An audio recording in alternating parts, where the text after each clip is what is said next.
Deixa eu chamar a Bruna, por gentileza, Bruna Subtits, nossa querida colega aqui do Grupo Band RS. Para quem não sabe, Bruna, além de uma excelente jornalista, faz parte da Rádio Band News FM, do Grupo Band RS como um todo. Ela é especialista em desenvolvimento urbano e ela está comandando esse projeto que já caiu no gosto da população. O projeto Nossa Cidade. O que é o projeto Nossa Cidade? É a chance que você, como eleitora tem, de saber de quem você pode cobrar sobre um determinado assunto, sobre uma determinada demanda, um determinado problema na sua rua, no seu bairro, na sua cidade, até no seu estado. Então, nessa tradição jornalística da Bandeirantes, né, da Rede Bandeirantes de comunicação no Brasil inteiro, sempre saindo na frente com os debates televisivos. O Nossa Cidade, ele veio para enriquecer essa questão do exercício da democracia, do exercício da cidadania. Não é mesmo, Bruna? Boa tarde. Perfeito. Boa tarde, Mota. Boa tarde, Rio Grande. A gente está trazendo temas aqui que dizem respeito ao nosso dia a dia, a vida da população, onde a gente está, que é a cidade. É muito importante lembrar que, claro, tem algumas demandas que são reivindicadas ao governo do estado, à União, principalmente o repasse de recursos, mas para os municípios, que são aqueles que na ponta executam o serviço público. É por isso que a gente está aqui para esclarecer quais são essas demandas, quais são os problemas, apontar caminhos para a solução. E hoje é um desses dias, a gente vai falar sobre educação, novamente, já tratamos, mas hoje é sobre evasão escolar. E aí vamos pegar aí o exemplo de uma escola que está indo super bem na busca dos seus alunos para evitar que eles percam o ano letivo. E quem foi destacada para essa reportagem, a nossa queridíssima colega Luísa Schirmer. Põe na tela. Manter os pequenos é uma tarefa cada vez mais difícil. Na Escola Municipal de Educação Básica Doutor Liberato Salzano Vieira da Cunha, em Porto Alegre, 1.600 alunos tiveram que deixar as salas de aula durante a enchente. A instituição, que fica no bairro Sarandi, teve o primeiro andar alagado. Desde as enchentes de maio, 40 alunos ainda não retornaram à escola. O número representa quase uma turma inteira. A maioria deles é dos anos finais do ensino fundamental e do EJA, o ensino para jovens e adultos. A procura por esses estudantes se chama busca ativa. Encaminhava um ofício para o Conselho Tutelar, o Conselho Tutelar ia atrás das famílias, né? A gente fazia essa movimentação e, claro, a escola também entrava em contato com as famílias de uma maneira muito próxima, assim, tu sabia onde a pessoa morava, né? Hoje não. Hoje, em alguns casos, assim, a gente não tem essa possibilidade de saber onde as pessoas moravam, porque a casa das pessoas, inclusive, não existe mais. Depois da enchente, o diretor conta que precisou adotar novos métodos para reencontrar os alunos. Muitas famílias perderam todos os meios de comunicação. Perambular pelas ruas em busca dos estudantes é um deles. A comunidade são 70 mil pessoas. Às vezes acontece assim, de tu estar circulando pelo bairro, pela comunidade, enquanto aquele lá é um aluno nosso, né? Hoje mesmo o nosso coordenador de turno, ele encontrou um estudante nosso que já estava trabalhando, né, mas não tinha voltado para a escola ainda. Por quê? Porque ele ainda perderam muitas coisas e ele não sabia, por exemplo, que a escola, ele sabia que a escola estava fechada, mas não sabia da nossa articulação de atendimento em espaços alternativos, como a gente está fazendo agora.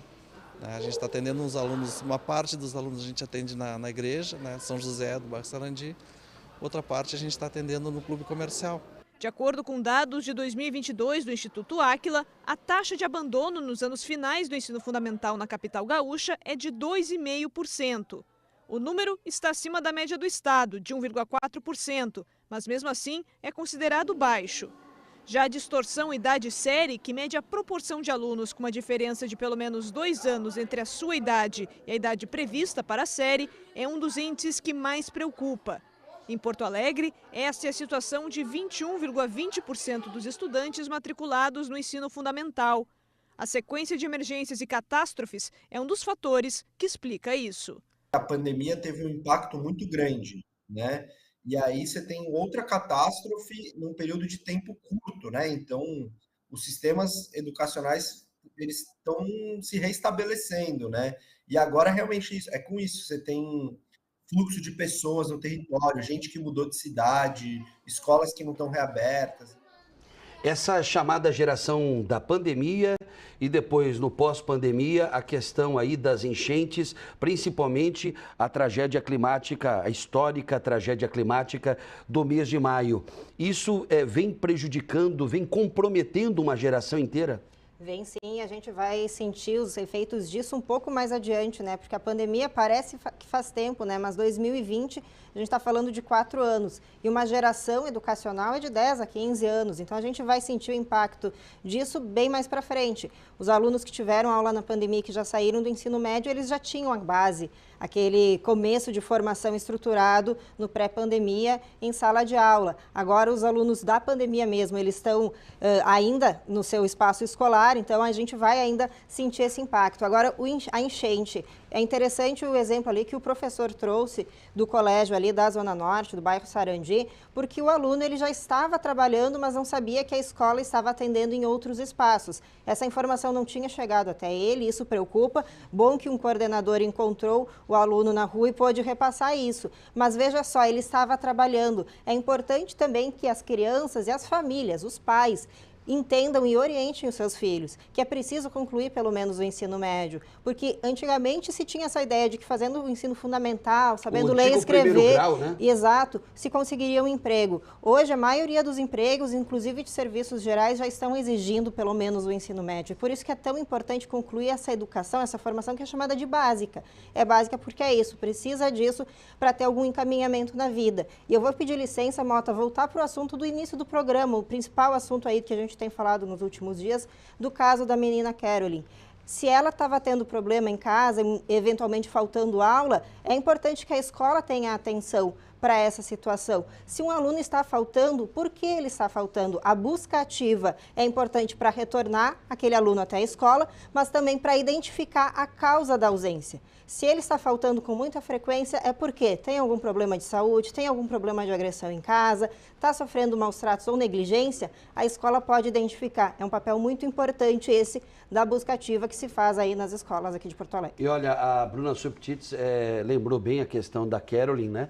Lembrando também que a Polícia Civil solicitou a direção da escola da Coab Santa Rita, lá em Guaíba, solicitou um relatório sobre a participação, a presença dela, né, na questão acadêmica, e já se sabe que a menina ela ia para a escola sozinha, nunca se viu a presença da mãe, da Carla, a mãe assassina, nunca se viu, e é importante tudo isso, né? Eu sempre considerei a escola como uma extensão do nosso lar, né? Isso. A extensão, porque a família ela tem que dar aquela base, a questão da colocação de limites para aquela criança, né? O que pode, o que não pode fazer, a minha liberdade termina quando começa a liberdade de outro. Isso a gente aprende com o pai, aprende com mãe, aprende dentro de casa. A escola, ela faz o complemento dessa educação que começa lá de pequenininho. Então, nesse caso da Caroline, como você bem colocou, a Caroline poderia estar hoje salva, viva, né? Sã e salva, como a gente costuma falar. Você também, por isso que eu falei, uma rede inteira de proteção falhou. Inteira. Da escola, Conselho Tutelar, Ministério Público, né? Todo mundo falhou, e é mais um caso onde essa rede de proteção falha, a exemplo do que aconteceu há anos, né?